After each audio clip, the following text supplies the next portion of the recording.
Welcome friends, welcome to India சமையல். இன்னைக்கு வீடியோவில் எக்கு ஸ்டஃப்டு போண்டா ஹெல்த்தியான ஸ்நாக்ஸ் ரெசிபி வாங்க எப்படி பண்ணலாம்னு சொல்லி பார்க்கலாம். வீடியோக்குள்ளே போகலாம்.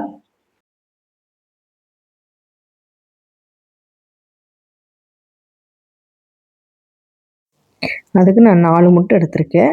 அதை நல்லா லைட்டாக உப்பு போட்டு பாயில் பண்ணி எடுத்து வச்சுக்கிறலாம். அதை ரெண்டு ரெண்டாக இந்த மாதிரி பீஸாக கட் பண்ணிக்கோங்க.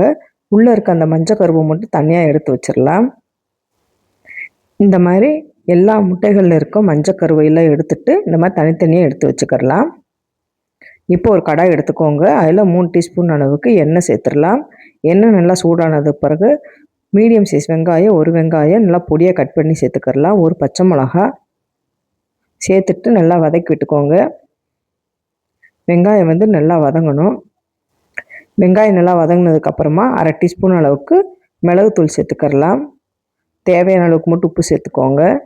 சேர்த்துட்டு நல்லா மிக்ஸ் பண்ணிக்கிறலாம். இப்போ வெங்காயம் நல்லா வதங்கிருச்சு. கொஞ்சமாக கொத்தமல்லி இலையை தூவி விட்டுறலாம். இப்போ நம்ம எடுத்து வச்சுருந்த அந்த மஞ்சள் கருவை கொஞ்சம் கொஞ்சமாக இந்த மாதிரி சேர்த்துட்டு நல்லா கலந்து விட்டுக்கோங்க.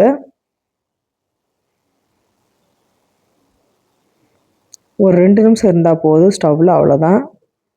இப்போ நம்மளுக்கு மசாலா ரெடி ஆயிடுச்சு. இது கொஞ்சம் நேரம் ஆறட்டும். இப்போ ஒரு மிக்சிங் பவுலில் 1 கப் அளவுக்கு கடலை மாவு எடுத்துக்கலாம். அதே கப்பில் 1/4 கப் அளவுக்கு அரிசி மாவு, தேவையான அளவுக்கு உப்பு சேர்த்துக்கலாம். 1 டீஸ்பூன் அளவுக்கு மிளகாத்தூள் இப்போ சேர்த்துட்டு நல்லா கலந்து விட்டுக்கோங்க. நீங்கள் 1/2 டீஸ்பூன் அளவு பெருங்காயத்தூள் வேணும்னாலும் சேர்த்துக்கோங்க.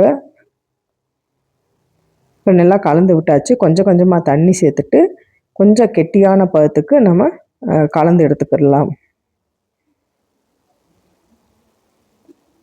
கொஞ்சமாக தண்ணி தேவைப்படுது, கொஞ்சம் தண்ணி சேர்த்துக்கோங்க. ரொம்ப அதிகமாக வேண்டாம்.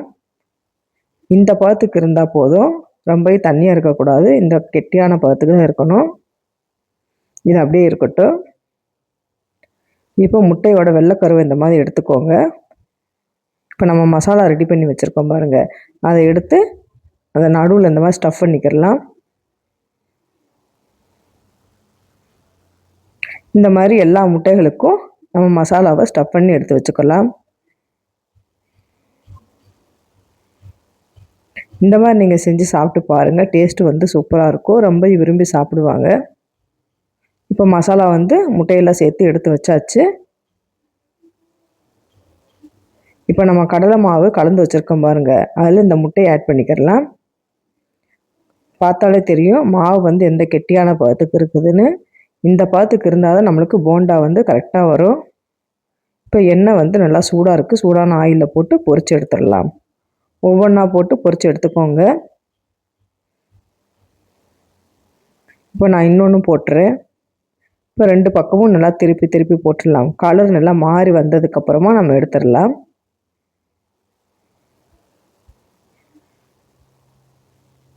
இப்போ 2 பக்கமும் நல்லா திருப்பி போட்டாச்சு. அவ்வளோதான், நல்லா வெந்துருச்சு. இப்போ எடுத்துடலாம். சூப்பரான எக்கு ஸ்டஃப்டு போண்டா ரெடி ஆயிடுச்சு. இந்த மாதிரி மீதம் இருக்க போண்டா ஒவ்வொன்றா போட்டு எடுத்துக்கோங்க. நான் உங்களுக்கு கட் பண்ணி காமிக்கிறேன். சூப்பரான எக்கு ஸ்டஃப்டு போண்டா ரெடி ஆயிடுச்சு. நீங்களும் இந்த மாதிரி ட்ரை பண்ணி பாருங்கள் ஃப்ரெண்ட்ஸ். சூப்பராக இருக்கும். ட்ரை பண்ணி பார்த்துட்டு கமெண்ட் பண்ணுங்கள். இதை சாஸோட வச்சு சாப்பிடுங்க. உங்களுக்கு இந்த வீடியோ பிடிச்சிருந்துச்சுன்னா லைக் பண்ணுங்கள், ஷேர் பண்ணுங்கள், கமெண்ட் பண்ணுங்கள். உங்களை நான் வேறு சந்திக்கிறேன். பாய். தேங்க்ஸ் ஃபார் வாட்சிங்.